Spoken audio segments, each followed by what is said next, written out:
How have we arrived at our embedded belief systems that end up causing us problems? First, we have a need to simplify the stories that help us make meaning.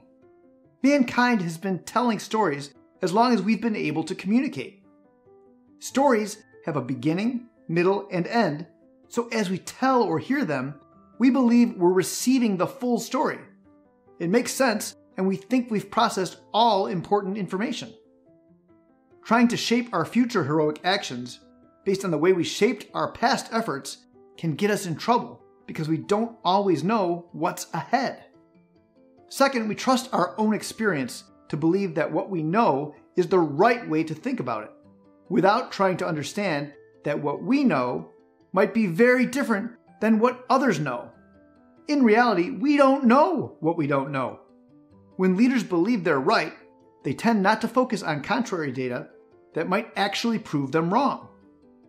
Third, we're trapped by our desire for agreement.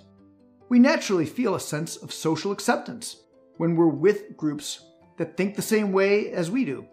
The problem is that other groups or points of view might be different than those of our group. So we dig in our heels and create increased polarization with those who disagree. Fourth, we believe we can control our outside circumstances, and that true leadership is embodied by those who are best at being in control and shaping outcomes. It's a basic sense of mastery of our surroundings that gives us a false sense of control in the face of complexity.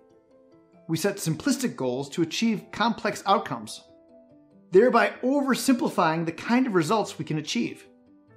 Our ego is the fifth and final mind trap. Although we might have experienced change at some point in our past, we believe we won't change in the future. We mislead ourselves to believe that we are already our best self, rather than letting ourselves be humble to admit that we're always learning and growing.